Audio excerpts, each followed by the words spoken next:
My friends and masters, welcome back to our channel oneness vegetarianism. నా పేరు స్వప్నేశ్వరి. ముందుగా మనందరి గురువు అయిన డాక్టర్ బ్రహ్మర్షి పితామహ పత్రి సారికి నా యొక్క అనంతకోటి ఆత్మ ప్రణామాలు. సత్యలోకవాసులకి, దివ్యలోకవాసులకి, మహాకారణ లోకవాసులకి, నక్షత్ర లోకవాసులకి, ఏంజల్స్కి, మహావతార్ బాబాజీకి, బుద్ధ భగవానుడికి, రామ్తా మాస్టర్, మహా ఉపాధ్యాయుడు, మాస్టర్ టీచర్, ఇమోటల్ గురువైన తండ్రికి నా యొక్క అనంతకోటి ఆత్మ ప్రణామాలు. ఈ వర్తమాన క్షణంలో ఉన్న సమస్త సృష్టికి, సృష్టిలో ఉన్న యావత్ గురుమండలికి, కాంతి మాస్టర్స్కి, ఇమోటల్ మాస్టర్స్కి నా యొక్క స్వయానికి కూడా అనంతకోటి ఆత్మ ప్రణామాలు. మరి రోజులాగానే ఈరోజు కూడా మరింత జ్ఞానాన్ని, విజ్ఞానాన్ని షేర్ చేయడానికి లక్ష్మీ మేడంకి సాదరంగా వెల్కమ్ చేద్దాం masters. Madam welcome. Madam welcome to our session. Madam over to you madam. Lakshmi madam. Thank you madam. నాకు జన్మనిచ్చిన నా తల్లిదండ్రులకి, నాకు తల్లి, తండ్రి, దైవం అన్ని అయి నాకు నడిపిస్తున్న నా తండ్రి, నా రామ్తా మాస్టర్, శతకోటి అనంతకోటి ఆత్మ ప్రణామాలు, కృతజ్ఞతలు. విశ్వంలోని గురువులందరికీ కూడా ఆత్మ ప్రణామాలు, కృతజ్ఞతలు. బ్రహ్మర్షి పితామహ పత్రి మాస్టర్ గారికి, మరియు రామ్తా మాస్టర్ గారికి, వంశీకిరణ్ మాస్టర్ గారికి శతకోటి ఆత్మ ప్రణామాలు, కృతజ్ఞతలు.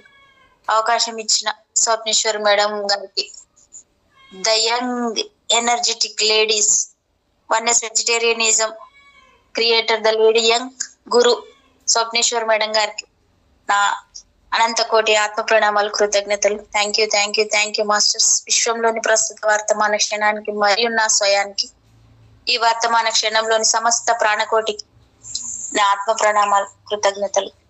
Thank you. శిక్షిస్తున్న ప్రేక్షక దేవుళ్ళందరికీ కూడా ఆత్మ ప్రణామాలు, కృతజ్ఞతలు. మనం చదువుకునే బుక్ పూర్ణ పురుషుడు ఓషో మాస్టర్ గారికి ఆత్మ ప్రణామాలు, కృతజ్ఞతలు. ఇంతటి అద్భుతమైన జ్ఞానాన్ని మన చేత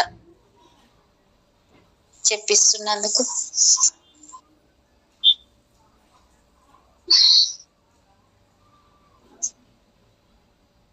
మీరు అన్వేషిస్తుంటే కనుక, మీరు నేర్చుకోవడానికి సిద్ధంగా ఉంటే కనుక, మీరు ఇప్పటికీ పండితులు కాకపోతే కనుక, మీరు ఇప్పటికే పక్షపాతంతో లేకపోతే కనుక, మీరు ఇప్పటికే నమ్మకస్తులు కాకపోతే కనుక, మీరు ఇప్పటికే ఏదో ఒక వేదాంత శాస్త్రానికి, ఏదో భావనా శాస్త్రానికి మీ ఆత్మను అమ్మేయకపోతే కనుక, కేవలం గురువుకు సమీపంగా ఉండటంతోనే ఏదో సంభవించడం మొదలవుతుంది. అది దీప స్తంభం యొక్క సంక్రమణం.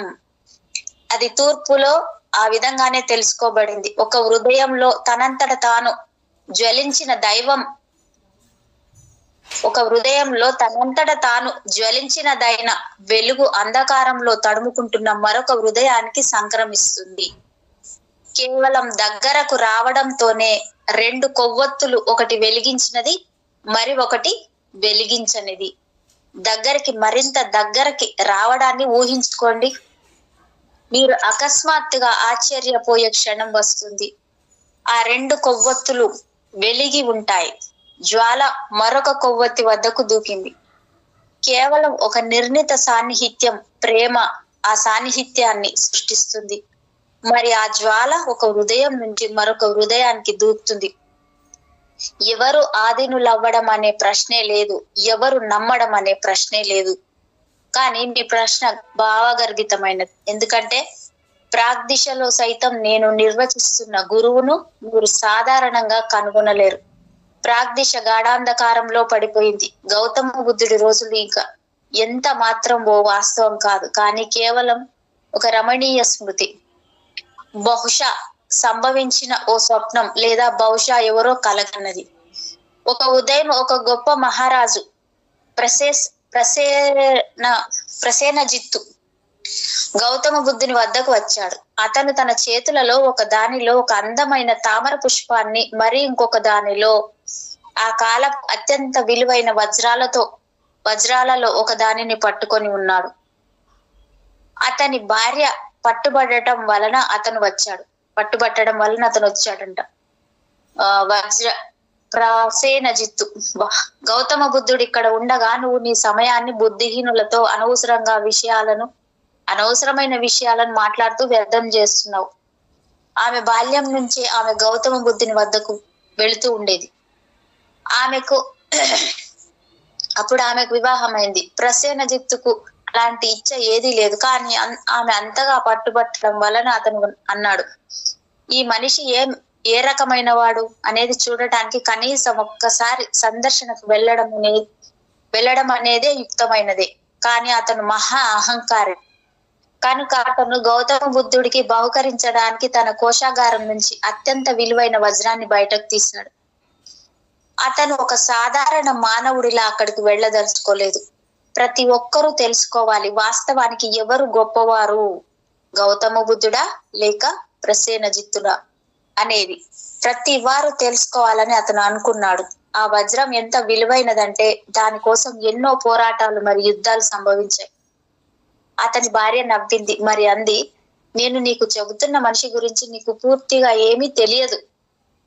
అతను బహుకరించడానికి ఒక రాయికి బదులుగా నువ్వు ఒక పుష్పాన్ని తీసుకెళ్లడం మెరుగైనది.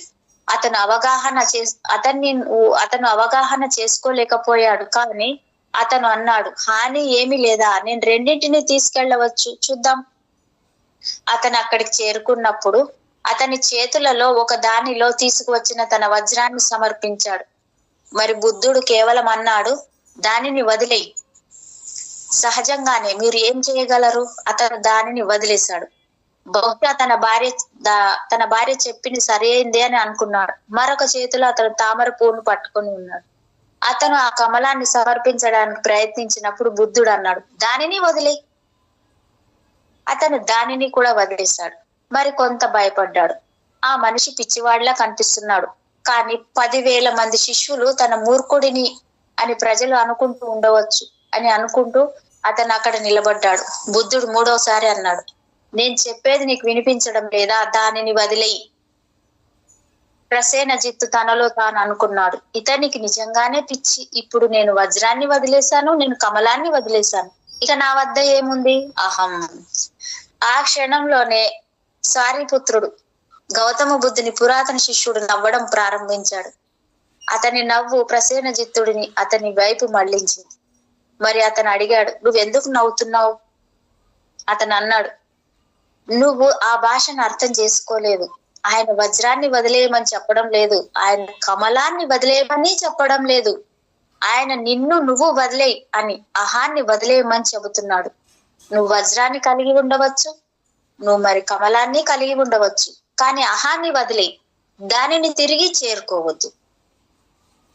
అవి అందమైన రోజులు. ప్రసేనజిత్తుడికి అకస్మాత్తుగా ఒక నూతన ఆకాశం తెరుచుకుంది. అతను సంపూర్ణ విధేయతతో తనను తాను గౌతమ బుద్ధుడి పాదాల చెంత పడవేసుకున్నాడు. మరి అతను ఎన్నడూ తిరిగి వెళ్ళలేదు. గౌతమ బుద్ధుడిని అనుసరిస్తూ ఉండే గొప్ప ఊరేగింపులో అతను భాగమయ్యాడు. అతను తన సామ్రాజ్యం గురించి అంతా మర్చిపోయాడు, అన్నింటి గురించి మర్చిపోయాడు. మిగిలినవన్నీ ఏకైక విషయం ఏమిటంటే, ఈ అందమైన మనిషి, ఈ అపారమైన కృప, ఈ అగోచరమైన ఆకర్షణ శక్తి, ఈ కళ్ళు, మరి ఈ నిశ్శబ్దం, వీటన్నిటి చేత అతను పట్టుబడ్డాడు. అది నమ్మకానికి సంబంధించిన ప్రశ్న కాదు, అది మార్పిడి వాదనలకు సంబంధించిన ప్రశ్న కాదు, అది ప్రేమ యొక్క అత్యున్నత లక్షణానికి సంబంధించిన ప్రశ్న. ఈనాడు ఒక గురువును కనుగొనడం అత్యంత అరుదు. మరి కపటమైన వారు ఎందరో ఉన్నారు. కపటమైన వారి గురించి చెప్పగలిగిన విషయాలలో ఒకటి ఏమిటంటే, మీరు వారిని వెంటనే గుర్తించవచ్చు.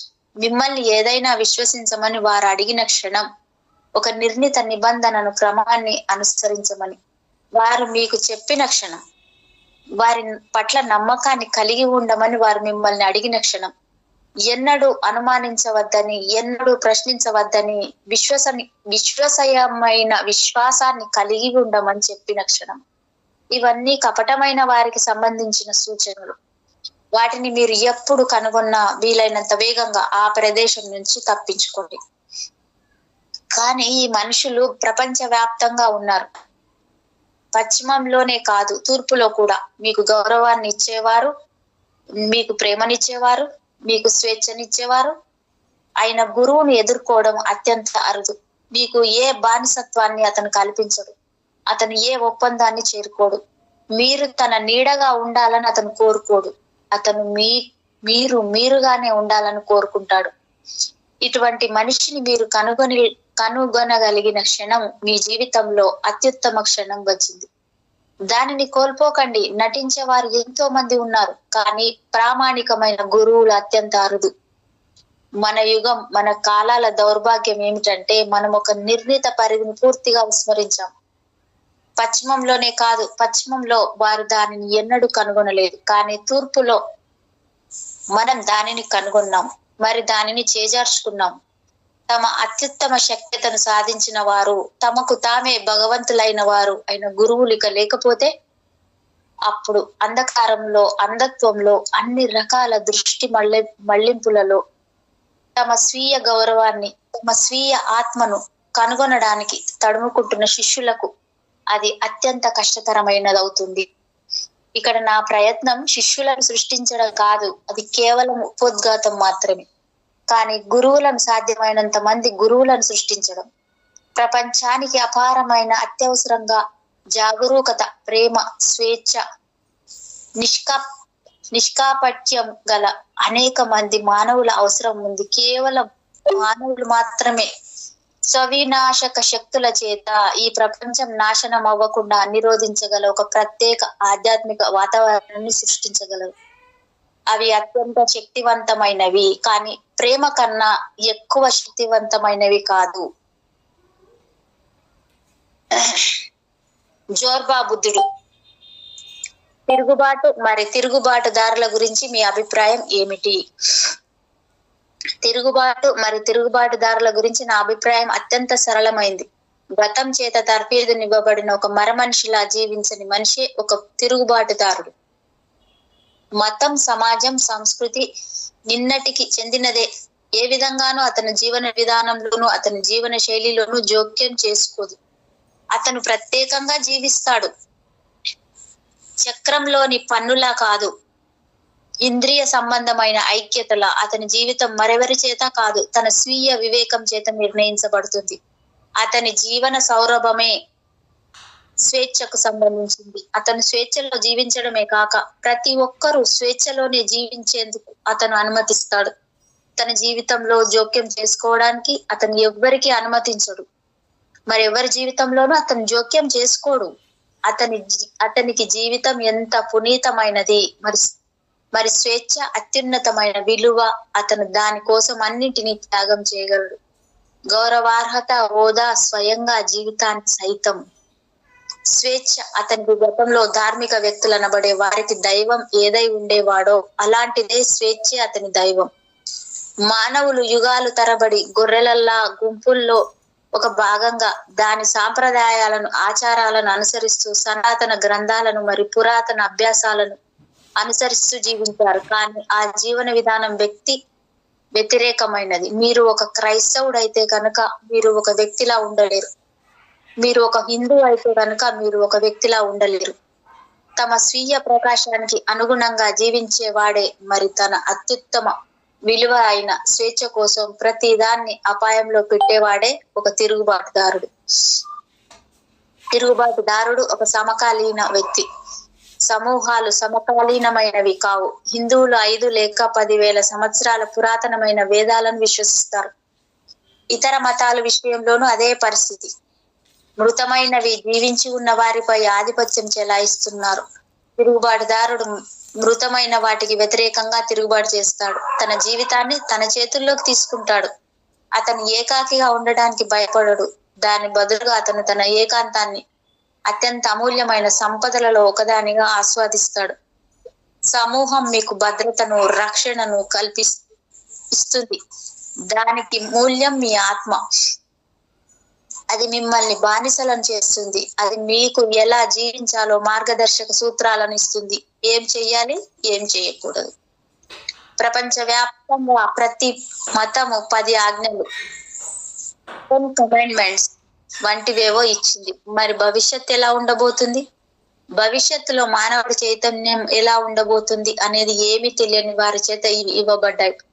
అది ఎలా ఉంటుందంటే, యవ్వనం అంటే ఏమిటో తెలియకుండా, వృద్ధాప్యం అంటే ఏమిటో తెలియకుండా, మృత్యు అంటే ఏమిటో తెలియకుండా ఒక పసిబాలుడు మీ సమస్త జీవిత వృత్తాంతాన్ని వ్రాయవలసి వచ్చినట్లు ఉంటుంది. అది ఎన్ని మతాలు ఆదిమమైనవి, అనాగరికమైనవి, మరి అవి మీ జీవితాన్ని తీర్చిదిద్దుతున్నాయి. సహజంగానే ప్రపంచమంతా దైన్యంలో ఉంది. మీరుగానే ఉండడానికి మీరు అనుమతించబడరు. ప్రతి సంస్కృతి మీరు కేవలం ఒక నకలు పత్రంగానే ఉండాలని, ఎప్పుడు మీ వాస్తవ ముఖంగా ఉండకూడదని కోరుకుంటుంది. తిరుగుబాటుదారుడంటే తన స్వీయ కాంతికి అనుగుణంగా జీవించి తన స్వీయ వివేకానికి అనుగుణంగా సంచరించే వ్యక్తి. అతను తన మార్గాన్ని దానిపై నడపడం ద్వారా సృష్టించుకుంటాడు. అతని సమూహాన్ని దాని రాజ్య మార్గంపై అనుసరించడు. అతని జీవితం ప్రమాదభరితమైనది, కానీ ప్రమాదభరితం కాని జీవితం అసలు జీవితమే కాదు. అతను అవిదితమైన దాని సవాల్ను స్వీకరిస్తాడు. గతం చేత సన్నద్ధం చేయబడిన వాడై భవిష్యత్తులో రానున్న అవిదితమైన దానిని కలుసుకోడు. అదే మానవాళి యొక్క పరితాపాన్ని అంతటిని సృష్టిస్తుంది. గతం మిమ్మల్ని సన్నద్ధులను చేస్తుంది, మరి భవిష్యత్తు ఎన్నడూ గతంలా ఉండబోవడం లేదు. మీ నిన్న ఎన్నటికీ మీ రేపటి రోజుగా ఉండబోవటం లేదు. కానీ ఇప్పటి వరకు మానవుడు ఇలాగే జీవించాడు. మీ నిన్న మిమ్మల్ని మీ రేపటి రోజుల కోసం సన్నద్ధం చేస్తాయి. ఆ సన్నద్ధతే ఓ అడ్డంకి అవుతుంది.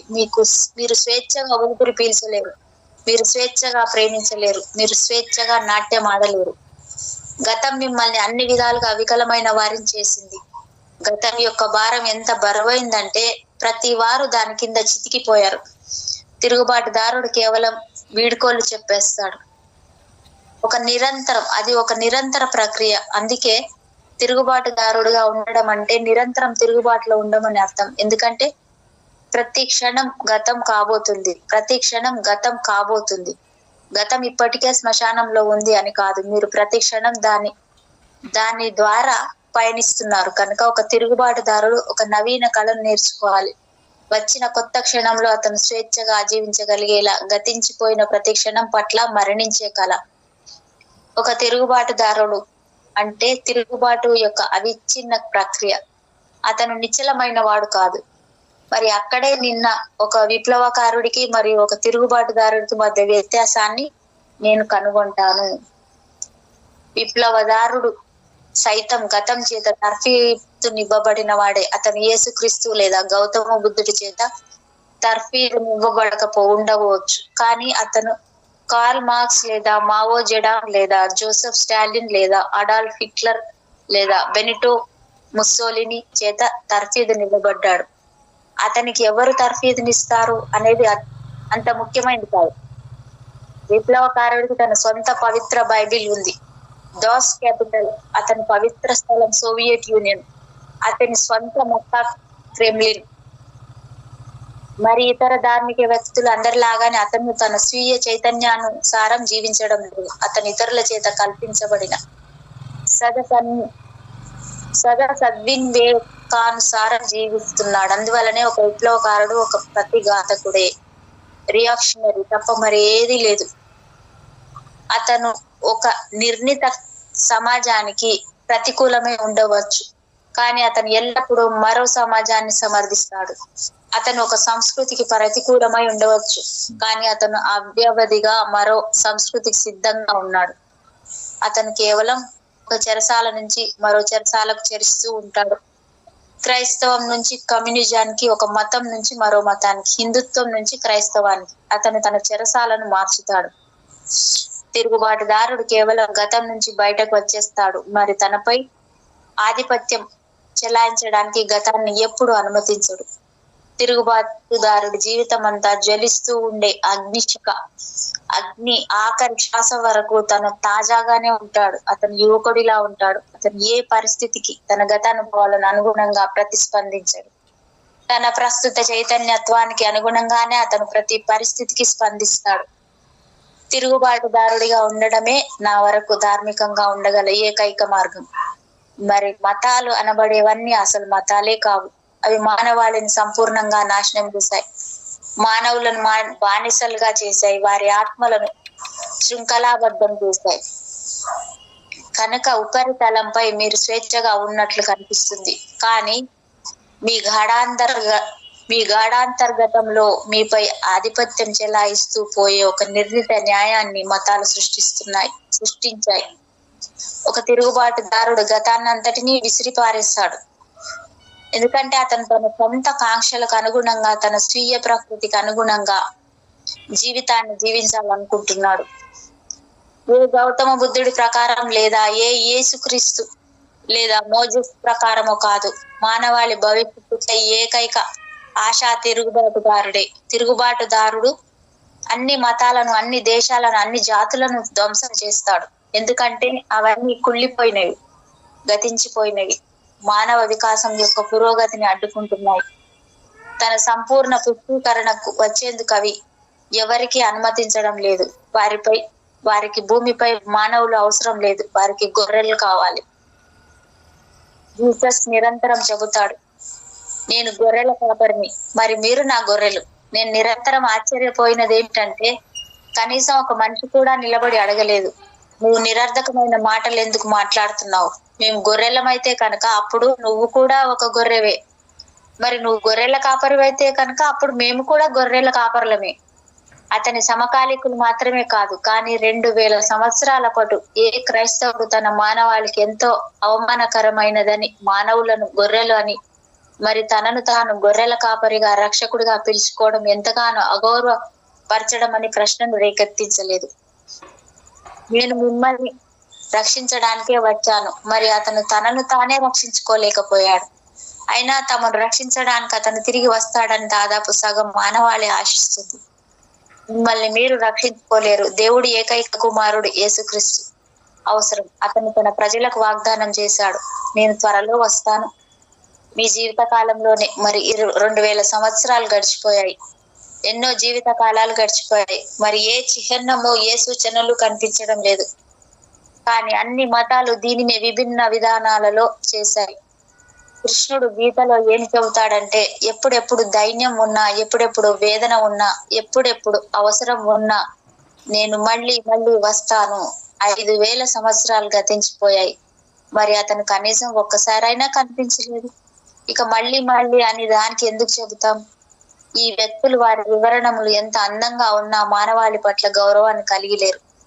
ఒక తిరుగుబాటుదారుడు మిమ్మల్ని గౌరవిస్తాడు, జీవితాన్ని గౌరవిస్తాడు. ఎదిగేది, వృద్ధి చెందేది, ఊపిరి పీల్చేది ఆయన ప్రతి దాని పట్ల ప్రగాఢమైన భక్తి భావాన్ని కలిగి ఉంటాడు. అతను తనను తాను మీకన్నా ఉన్నతంగా, మీకన్నా పవిత్రుడిగా, మీకన్నా ఉత్తముడిగా ఉంచుకోడు. అతను కేవలం మీలో ఒకడిగా ఉంటాడు. కేవలం ఒక్క విషయాన్ని అతను తన అర్హతగా భావించగలడు. అతను మీకన్నా ఎక్కువ ధైర్యస్తుడు. అతను మిమ్మల్ని రక్షించలేడు, కేవలం మీ ధైర్యమే మిమ్మల్ని రక్షిస్తుంది. అతను మీకు దారి చూపలేడు, కేవలం మీ తెగింపే మీ జీవిత సాఫల్యానికై మీకు దారి చూపగలదు. తిరుగుబాటు అనేది ఒక జీవన శైలి. నా వరకు అదే ప్రామాణికత గల ఏకైక మతం. ఎందుకంటే మీ స్వీయ కాంతికి అనుగుణంగా మీరు జీవిస్తే కనుక మీరు ఎన్నోసార్లు దారి తప్పిపోవచ్చు. మరి మీరు ఎన్నోసార్లు పడిపోవచ్చు. కానీ ప్రతి పతనం, ప్రతి దారి తప్పిపోవడం మిమ్మల్ని మరింత తెలివైన వారుగా, మరింత వివేకవంతులుగా చేస్తుంది. తప్పులు చేయడంతోనే తప్పు నేర్చుకోగల మరో మార్గమేమీ లేదు. కేవలం అదే తప్పును మళ్ళీ చేయకండి. ఏ భగవంతుడు లేడు మీ చైతన్యం తప్ప. మీకు మరి దైవానికి మధ్యవర్తులుగా ఉండటానికి ఏ పోపు లేదు, ఏ అయోతొల్లా ఖైమేని లేదా ఏ శంకరాచార్యుడి అవసరము లేదు. మీరు ప్రపంచంలోనే అతి పెద్ద నేరస్తులు. ఎందుకంటే వారు మీ అసహాయతను స్వలాభానికి వాడుకుంటారు. మతాచార్యులందరూ మీకు మీ జీవనం యొక్క అత్యున్నత మూలానికి తాము మధ్యవర్తులైనట్లుగా నటిస్తున్నారు. వారికి దాని గురించిన ఏమీ తెలియదు. కేవలం మీరు మాత్రమే దాన్ని తెలుసుకోగల సమర్థులు. కానీ మీ జీవిత మూలమే జీవం యొక్క అత్యున్నత మూలం కూడా. ఎందుకంటే మనం భిన్నంగా లేము. ఏ మనిషి ఒక ద్వీపం కాదు. మనం అడుగున ఒక విశాలమైన అవిచ్ఛిన్న భూఖండం. బహుశా ఉపరితలంపై మీరు ఒక ద్వీపంలా కనిపిస్తుండవచ్చు. మరి ఎన్నో ద్వీపాలు ఉన్నాయి. కానీ మహాసాగర పట్టడుగున మీరు కలుసుకుంటారు. మీరు ఒకే అవిచ్ఛిన్న భూఖండంలోని భాగమే. చైతన్యం విషయంలోనూ అదే సత్యం. కానీ ఎవరైనా చర్చిలు, ఆలయాలు, మసీదులు, ప్రార్థనా మందిరాల నుంచి స్వతంత్రులవ్వాలి. ఎవరైనా కేవలం తాముగానే ఉండాలి. మరి అది ఎక్కడికి దారి తీసినా జీవితం యొక్క సవాల్ను స్వీకరించాలి. మీరే ఏకైక మార్గదర్శి, మీకు మీరే యజమాని. అనుసరించిన వాడిగా నాన్ కన్ఫర్మిస్ట్ ఉండటం అంటే ఒక తిరుగుబాటుదారుడి ఉండడం అనేది ఒక దురవగాహన, మరి పురాతన సహచర్యం. అనుసరించిన వాడు ఒక ప్రతిఘాతకుడు, రియాక్షనరీ. అతని కోపం, ఉద్రిక్త, హింస మరి అహం వలన పనిచేస్తాడు. అతని చర్య చైతన్యంపై ఆధారపడి లేదు. అతను సమాజానికి ప్రతికూలంగా వెళ్ళినా కూడా కేవలం సమాజానికి ప్రతికూలంగా ఉండటమే ఆవశ్యంగా సరైన వారుగా ఉండటం కాలేదు. నిజానికి ఒక విపరీతం నుంచి మరో దానికి అత్యధిక సమయం చరిస్తూ ఉండటం అంటే ఎల్లప్పుడూ ఒక తప్పు నుంచి మరో తప్పు వద్దకు వెళ్ళటమే. తిరుగుబాటుదారుడు ఒక గొప్ప సమతుల్యత, మరి అది ఎరుక, జాగరూకత. అపారమైన కరుణ లేకుండా సాధ్యం కాదు. అది ఒక ప్రతిక్రియ కాదు, అది ఒక క్రియ. పురాతనమైన దానికి ప్రతికూలంగా, నవీనమైన దానికి అనుకూలంగా. అనుసరించిన వాడు కేవలం సనాతనానికి వ్యతిరేకమైన వాడు, స్థిరపడిన దానికి ప్రతికూలమైన వాడు. కానీ అతను దానికి ఎందుకు ప్రతికూలంగా ఉన్నాడు అనే దాని పట్ల అతనికి సృజనాత్మకమైన భావమేదీ లేదు, భవిష్యత్తు దర్శనమేదీ లేదు. అతను సఫలీకృతుడైతే అతను ఏం చేస్తాడు? అతను ఓటమి వైపు ఉంటాడు, మరి పూర్తి కలవరంతో ఉంటాడు. అతను దాని గురించి ఎన్నడూ ఆలోచించలేదు, కేవలం ఎన్నడూ ఆలోచించలేదు. అతను కలవరపాటు కలగలేదు, ఎందుకంటే అతను ఎన్నడూ సఫలీకృతుడు కాలేదు. అతని వైఫల్యం అతనికి ఒక గొప్ప ఆశ్రయంలా ఉంది. నేను ప్రతిక్రియ అని చెప్పినప్పుడు నా ఉద్దేశం మీ ఆసక్తి మౌలికంగా పరాధీనమైనది. మీరు స్వేచ్ఛ మరి స్వాతంత్రాల నుంచి పనిచేయడం లేదు. అది అత్యంత లోతైన భావనలు కలిగి ఉంది. దాని అర్థం ఏమిటంటే చర్య కేవలం ఒక ఉత్పత్తి. మీ చర్యను అతి సులభంగా నియంత్రించవచ్చు, అది కూడా దాని భావం. ముల్లా నజరుద్దీన్ గురించి ఒక చిన్న కథ ఉంది. అతను అనుసరణకర్త కాదు, అతను ప్రధానంగా ప్రతిఘాతకుడు, ఒక పూర్తి నెగిటివ్ మనసు.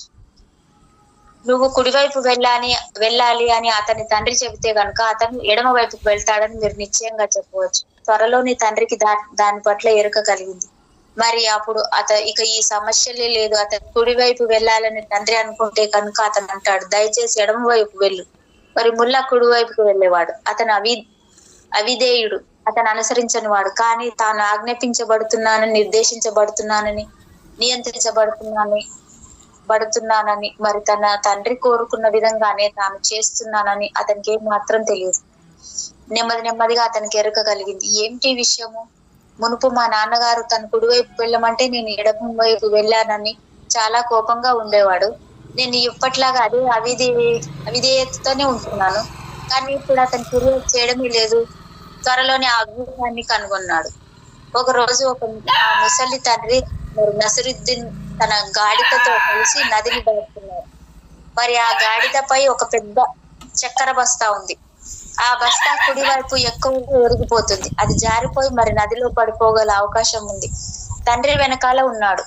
మరి అతనికి తెలుసు, బస్తాను ఎడమ వైపు జరుపు అని చెబుతూ కనుక నాకు విచిత్రమైన కుమారుడు ఉన్నాడంటే అతను దానిని వెంటనే కుడివైపుకు జరుపుతాడు.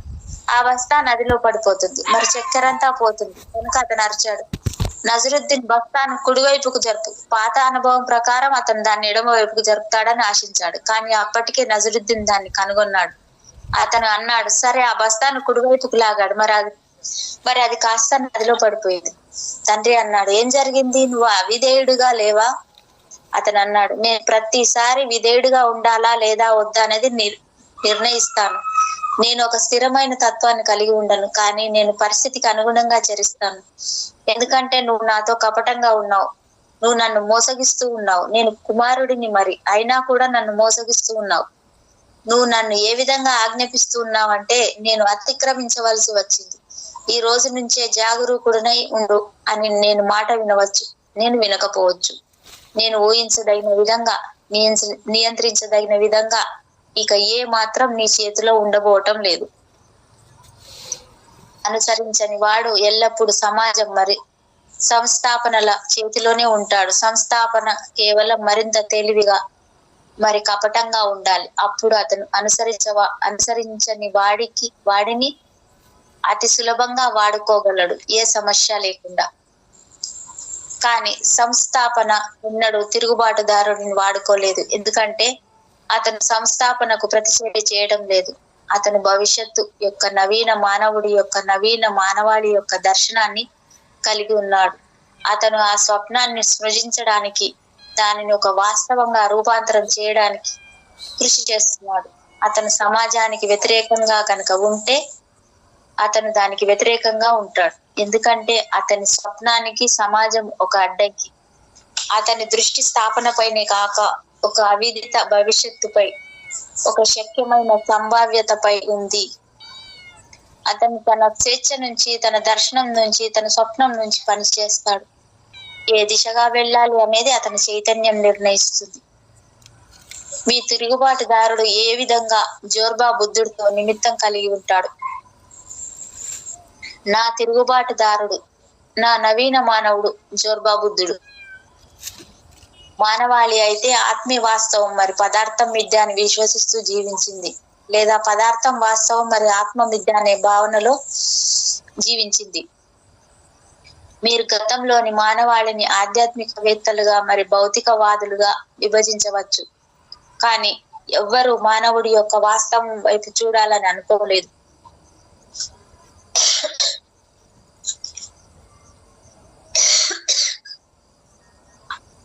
ఆ ఇరువురి కలయికే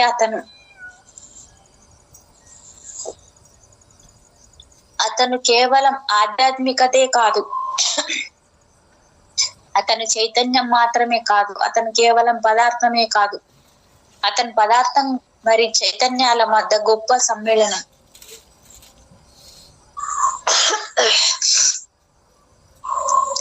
లేదా బహుశా పదార్థం మరి చైతన్యం రెండు విషయాలు కావు, కానీ అవి ఒకే వాస్తవం యొక్క రెండు దిశలు. పదార్థం చైతన్యం యొక్క బాహ్య భాగం, మరి చైతన్యం పదార్థం యొక్క లోపలి భాగం. కానీ ఈ ఐక్యతను ప్రకటించిన తత్వవేత్త, ఋషి లేదా ధార్మికుడైన మార్మికుడు ఒక్కరు కూడా గతంలో లేరు. ఒక దిశను వాస్తవమైనదిగా మరొక దిశను అవాస్తవమైనదిగా పిలుస్తూ వారంతా మానవుడిని విభజించడానికి అనుకూలంగా ఉన్నారు. ఇది భూమి అంతటా చీలిన వ్యక్తిత్వ వాతావరణాన్ని సృష్టించింది. మీరు కేవలం శరీరంగానే జీవించలేరు, మానవుడు కేవలం రొట్టెతోనే జీవించలేడు అని జీసస్ అన్నప్పుడు అదే అతని ఉద్దేశం. కానీ ఇది కేవలం అర్థసత్యం మాత్రమే. మీరు కేవలం చైతన్యంగా మాత్రమే జీవించలేరు, మీరు రొట్టె లేకుండా జీవించలేరు. మీ అస్తిత్వంలో మీకు రెండు పరిధులను కలిగి ఉన్నారు, మరి పరిధులు నెరవేర్చబడాలి. అభివృద్ధికి సమాన అవకాశం ఇవ్వబడాలి. కానీ గతం అయితే ఒక దానికి అనుకూలంగా ఉండి మరొక దానికి ప్రతికూలంగా ఉంది, లేదా మరొక దానికి అనుకూలంగా ఉండి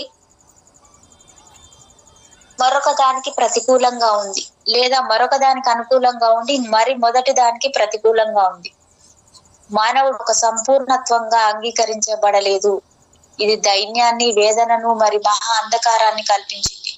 ఇది వేలాది సంవత్సరాల పాటు నిలిచిన ఏ అంతము లేనట్లు కనిపించని రాత్రి. మీరు శరీరం చెప్పేది వింటే మిమ్మల్ని మీరు నిందించుకుంటారు. మీరు శరీరం చెప్పేది వినకపోతే మీరు వేదన అనుభవిస్తారు. మీరు ఆకలితో ఉంటారు, మీరు నిరుపేదగా ఉంటారు, మీరు దాహార్తితో ఉంటారు. మీరు కేవలం చైతన్యం చెప్పేది మాత్రం వింటే మీ అభివృద్ధి వంకరగా ఉంటుంది. మీ చైతన్యం వృద్ధి చెందుతుంది, కానీ మీ శరీరం కుంచుకుపోతుంది. మరి ఆ సమతుల్యత పోతుంది. మరి ఆ సమతుల్యతలోనే మీ ఆరోగ్యం, మీ పరిపూర్ణత్వం, మీ ఆనందం, మీ గీతం, మీ నృత్యం ఉన్నాయి. పశ్చిమం శరీరం చెప్పేది వినడాన్ని ఎంచుకుంది, మరి చైతన్యానికి సంబంధించినంత వరకు పూర్తిగా బదిరమై ఉంది. చిట్ట చివరి ఫలితం ఏమిటంటే గొప్ప విజ్ఞాన శాస్త్రం, గొప్ప సాంకేతిక పరిజ్ఞానం, ఒక సమృద్ధమైన సమాజం, ఐహికమైన ప్రాపంచిక విషయాల సంపన్నత్వం, మరి ఈ పుష్కలత్వం అంతటి మధ్యన ఆత్మ అనేది ఒక నిరుపేద మానవుడు పూర్తిగా తప్పిపోయి ఉన్నాడు. తాను ఎవరో ఎవరికి తెలియక, తాను ఎందుకున్నాడో తెలియక, దాదాపు ఒక ఆకస్మిక ఘటనగా లేదా ప్రకృతి యొక్క తప్పిదనంగా భావిస్తున్నాడు. చైతన్యం కూడా భౌతిక ప్రపంచపు సంపన్నత్వంతో పాటుగా వృద్ధి చెందితే తప్ప ఈ శరీరం పదార్థం అతి భారం అవుతుంది, మరి ఆత్మ అత్యంత బలహీనం అవుతుంది. మీ స్వీయ ఆవిష్కరణని మీరు స్వయంగా కనుగొన్న వాటి వలన మీరు అతిగా భారం మోపబడ్డారు. మీకు ఒక అందమైన జీవితాన్ని సృష్టించడానికి బదులుగా అవి పశ్చిమపు విద్యాధికుల చేత జీవనార్హం కానిదిగా భావించబడిన జీవితాన్ని సృష్టించాయి. తూర్పు చైతన్యాన్ని ఎంచుకుంది. మరి పదార్థాన్ని, మరి భౌతికమైన ప్రతి దానిని మీ శరీరం సహా మాయగా, భ్రాంతిగా కేవలం కనిపించేదే కానీ దానిలో ఏ వాస్తవాన్ని కలగలేని ఎడారిలోని ఓ ఎండమాదిగా నిందిస్తుంది. తూర్పు ఒక గౌతమ బుద్ధుడిని, ఒక మహావీరుడిని, ఒక పతంజలిని, ఒక కబీర్ని, ఒక ఫరీదుని, ఒక రైదాసుని సృష్టించింది. మహోన్నత చైతన్యంతో, మహా ఎరుకతో ఉన్న వ్యక్తులు పెద్ద వరుస. కానీ అది తినడానికి తగినంత తిండి లేక, తాగడానికి స్వచ్ఛమైన నీరు లేక, తగినంత దుస్తులు లేక, తగినంత ఆశ్రయాలు లేక, ఆకలితో ఆహారం లేక అలమటిస్తున్న చస్తున్న కోట్లాది మంది పేద ప్రజలను కూడా సృష్టించింది. ఒక చిత్రమైన పరిస్థితి. పశ్చిమంలో ప్రతి 6 నెలలకు వారు బిలియన్ల కొలది డాలర్ల విలువైన పాల పదార్థాలను మరి ఇతర ఆహార పదార్థాలను సాగరంలో ముంచాలి. ఎందుకంటే అవి అవసరాన్ని మించి ఉన్నాయి. వారు తమ గిడ్డంగులను పరిమితికి మించి అతిగా నింపాలనుకోవడం లేదు. వారు తమ ధరలను తగ్గించి మరి తమ ఆర్థిక నిర్మాణాన్ని నాశనం చేయాలనుకోవడం లేదు. అది ఒక వంక. ఇథియోపియాలో ప్రతిరోజు 1000 మంది ప్రజలు మరణిస్తున్నారు. మరి అదే సమయంలో యూరోపియన్ సంయుక్త మార్కెట్ ఎంత ఆహారాన్ని నాశనం చేస్తుందంటే దానిని నాశనం చేయడానికి అయ్యే ఖర్చు కొన్ని కోట్ల డాలర్లు. అది ఆహారం యొక్క విలువ కాదు, అది దానిని సాగరం వద్దకు తీసుకెళ్లడానికి మరి దానిని సాగరంలో పారేయడానికి అయ్యే ఖర్చు. ఈ పరిస్థితికి బాధ్యులు ఎవరు? పశ్చిమంలో అత్యంత సంపన్నుడు తన ఆత్మ కోసం అన్వేషిస్తున్నాడు. మరి తనను తాను ఖాళీగా, ఏ ప్రేమ లేకుండా కేవలం మోహంతో నిండి కనుగొంటున్నాడు. ఏ ప్రార్థన లేకుండా కేవలం చిలుక పలుకులు లాంటివి అతనికి ఆదివారం పాఠశాలలో బోధించబడ్డాయి. అతనికి ఏ ధార్మికత లేదు, ఇతర మానవులకై ఏ వాత్సల్యము లేదు. జీవితము, పక్షులు, వృక్షాలు, జంతువుల పట్ల ఏ గౌరవం లేదు. విధ్వంసం ఎంతో సులభం. మానవుడు కేవలం పదార్థం మాత్రమే అనుకోవడం ఉంటే హిరోషిమా మరి నాగసాకి సంభవించేది కాదు. మానవుడు మరుగున ఉన్న దైవమని, మరుగున ఉన్న తేజస్సు అని భావించబడితే ఇన్ని అణ్వాయుధాలు పోగు చేయబడి ఉండేవే కాదు. నాశనం చేయబడకూడదు కానీ కనుగొనబడాలి. నాశనం చేయబడకూడదు కానీ వెలుగులోనికి తీసుకురాబడాలి. భగవంతుని యొక్క ఆలయం కానీ మానవుడు కేవలం పదార్థమే, కేవలం రసాయనిక శాస్త్రమే, భౌతిక శాస్త్రమే. చర్మంతో కప్పబడిన ఓ అస్థి పంజరం అయితే అప్పుడు మృత్యువుతో ప్రతిదీ మరణిస్తుంది, ఏది మిగిలి ఉండదు. అందువలనే ఒక అడాల్ఫ్ హిట్లర్ కు 6 కోట్ల మంది ప్రజలను ఏ అడ్డంకి లేకుండా చంపడం సాధ్యమవుతుంది. మానవులందరూ కేవలం పదార్థమే అయితే కనుక రెండవసారి ఆలోచించడం అనే ప్రశ్నే సైతం ఉండదు. పశ్చిమం తన ఆత్మను, తన అంతర్గతత్వాన్ని కోల్పోయింది. నిరర్ధకత్వం, విసుగుదల, పరితాపంతో పరివేష్టింపబడి అది తనను తాను కనుగొనడం లేదు. విజ్ఞాన శాస్త్రం యొక్క విజయం అంతా ఏ ఉపయోగం లేనిదిగా నిరూపితమవుతుంది. ఎందుకంటే ఇల్లు అన్నింటితోనూ నిండి ఉంది కానీ ఇంటి యజమాని కనిపించడం లేదు. ఇక్కడ ప్రాగ్దిశలో యజమాని సజీవంగా ఉన్నాడు కానీ ఇల్లు ఖాళీగా ఉంది. ఆకలి కడుపులతో, అనారోగ్యపు శరీరాలతో మృత్యు మీరు పరివేష్టితులై ఉండి ఆనందించడం కష్టం, ధ్యానం చేయడం అసాధ్యం. కనుక అనవసరంగా మనం పోగొట్టుకుంటున్నాం. మన మహాత్ములు, తత్వవేత్తలు, ఆధ్యాత్మికవేత్తలు మరి భౌతికవాదులందరూ మనిషికి వ్యతిరేకమైన ఈ అపరిమిత నేరానికి బాధ్యులు. జోర్బా బుద్ధుడే దానికి సమాధానం. అది పదార్థము మరి ఆత్మల సంయోగం. పదార్థం మరి చైతన్యం మధ్య ఏ విరోధం లేదని, మనం 2 వైపులా సంపన్నులుగా ఉండవచ్చు అనే ప్రకటన. మనం ప్రపంచం ఇవ్వగలిగినదంతా విజ్ఞాన శాస్త్రం మరి సాంకేతిక పరిజ్ఞానం ఉత్పత్తి చేయగలిగిందంతా కలిగి ఉండవచ్చు.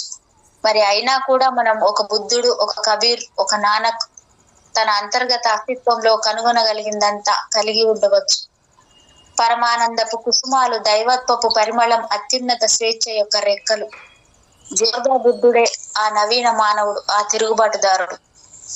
అతని తిరుగుబాటు మానవుడి ద్వంద్వ వ్యక్తిత్వాన్ని నాశనం చేయడం, విభాజ్యతను నాశనం చేయడం, భౌతికవాదానికి ప్రతికూలమైన ఆధ్యాత్మికతను నాశనం చేయడం, మరి ఆధ్యాత్మికతకు ప్రతికూలమైన ఆధ్యాత్మికతను నాశనం చేయడంతో కూడి ఉంటుంది. అది శరీరం మరి ఆత్మ కలిసే ఉన్నాయనే ప్రకాశన పత్రం. అస్తిత్వం ఆధ్యాత్మికతతో నిండిపోయి ఉందని, పర్వతాలు సైతం సజీవమై ఉన్నాయని, వృక్షాలు సైతం సున్నితత్వంతో ఉన్నాయని, సమస్త అస్తిత్వం ఆ రెండు అని, లేదా బహుశా కేవలం ఒక శక్తిగా తనను తాను రెండు విధాలుగా పదార్థంగా మరి చైతన్యంగా వ్యక్తీకరించుకుంటుందని. శక్తి పరిశుద్ధమైనప్పుడు అది తనను తాను చైతన్యంగా వ్యక్తీకరించుకుంటుంది. శక్తి ముడి పదార్థంగా అపరిశుద్ధంగా సాంద్రంగా ఉన్నప్పుడు అది పదార్థంలా కనిపిస్తుంది. కానీ సమస్త అస్తిత్వము ఒక చైతన్య క్షేత్రమే తప్ప ఇంకేమీ కాదు. ఇది నా అనుభవం, ఇది నా తత్వశాస్త్రం కాదు. మరి ఇది ఆధునిక భౌతిక శాస్త్రం, మరి దాని పరిశోధనల చేత సమర్థించబడుతుంది. అస్తిత్వమే శక్తి. మనం మానవుడిని రెండు ప్రపంచాలు జతగా కలిగి ఉండేలా అనుమతించగలం. అతను పరలోకాన్ని పొందడం కోసం ఈ లోకాన్ని త్యజించనవసరం లేదు, లేదా ఈ లోకాన్ని ఆస్వాదించడం కోసం పరలోకాన్ని నిరాకరించని అవసరం లేదు. నిజానికి మీరు రెండింటిని కలిగి ఉండగల సమర్థులైనప్పుడు కేవలం ఒక ప్రపంచాన్ని కలిగి ఉండడం అనేది అనవసరంగా పేదగా ఉండటం అవుతుంది. జోర్బా బుద్ధుడు అత్యంత సంపన్నమైన సంభావ్యత. అతను తన స్వభావాన్ని దాని తుదకంటా జీవిస్తాడు. మరి ఈ భూమికి చెందిన గీతాలను ఆలపిస్తాడు. అతను ఈ భూమికి ద్రోహం చేయడు, మరి అతను ఆకాశానికి సైతం ద్రోహం చేయడు. అతను ఈ అవని కలిగి ఉన్నదంతా తనదని అంటాడు. అన్ని కుసుమాలు, అన్ని సుఖాలు, మరి అతను ఆకాశంలోని తారకలన్నీ కూడా తనవేనని అంటాడు. అతను సమస్త అస్తిత్వాన్ని తన గృహంలా భావిస్తాడు. గతానికి చెందిన మానవుడు దీనుడిగా ఉన్నాడు, ఎందుకంటే అతను అస్తిత్వాన్ని విభజించాడు. నవీన మానవుడు నా తిరుగుబాటుదారుడు. జోర్బా బుద్ధుడు సమస్త ప్రపంచాన్ని తన గృహంగా పేర్కొంటాడు.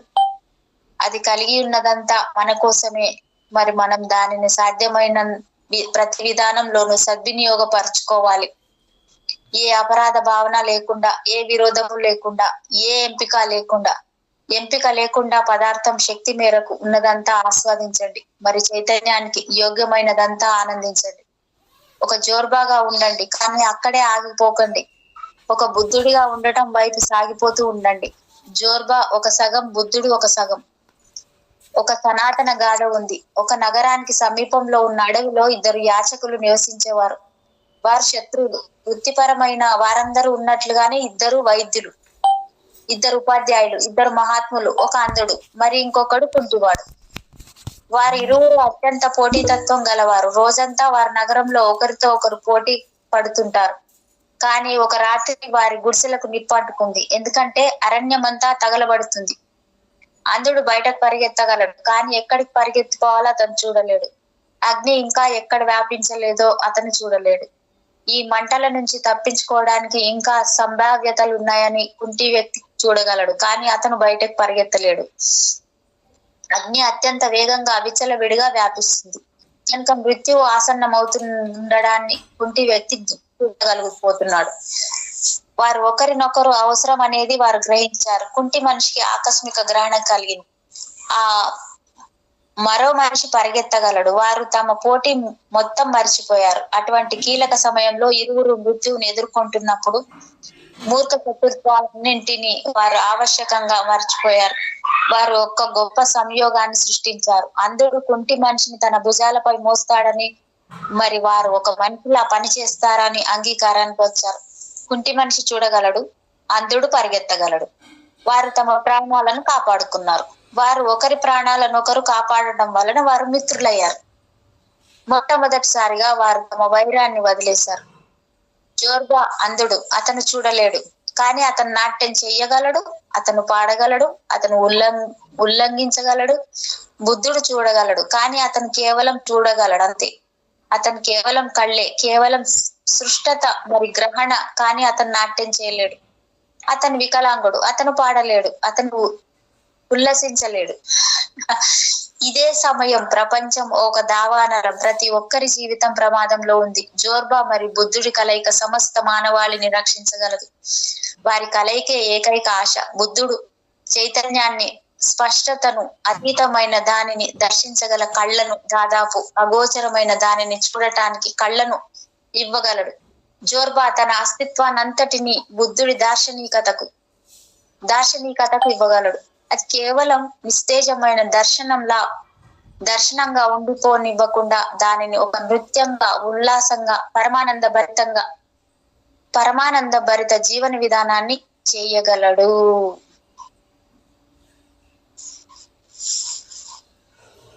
Thank you Osho master. మనిషి తన అంతరంగం నుండి పరాధీనం చెందుతున్నాడని ఓషో గ్రహించాడు. క్రమంగా తనకు సహజ సిద్ధంగా ఏర్పడిన సృజనాత్మకతను విడిచి ప్రాపంచిక విజయాలు మరియు శక్తుల కొరకు బుద్ధహీనుని వల్లే తన అన్వేషణ కొనసాగిస్తున్నాడు. బలంగా కనిపించటానికి సగటు మనిషి తన సహజ లక్షణాలైన ప్రేమ మరియు కరుణలను అణిచివేస్తున్నాడు. తద్వారా అంతర్లీనంగా తన ఆఘాతాన్ని విస్తరింపజేయుచున్నాడు. ఓషో జోర్బా మరియు బుద్ధుడు ఆదర్శ మనుషులుగా పేర్కొన్నాడు. వీరిరువురు పదార్థం మరియు ఆత్మ యొక్క సంపూర్ణ సమ్మేళనమే ఓషో పరిగణిస్తాడు. Osho thank you master. Thank you Osho. Thank you madam. Thank you. ఇంతటి అద్భుతమైన జ్ఞానాన్ని నా చేత చెప్పించినందుకు మీకు హృదయపూర్వకమైన కృతజ్ఞతలు మేడం. Thank you. 45 minutes అయింది మేడం. అయిపోయిందా మేడం? అయిపోయింది madam. Oh thank you madam. Thank you so much. మీకు నా యొక్క హృదయపూర్వకమైన కృతజ్ఞతలు. మరొక్కసారి పరమగురు మండలం అంతటికి నా యొక్క అనంత కోటి ఆత్మ ప్రణామాలు. Thank you so much madam.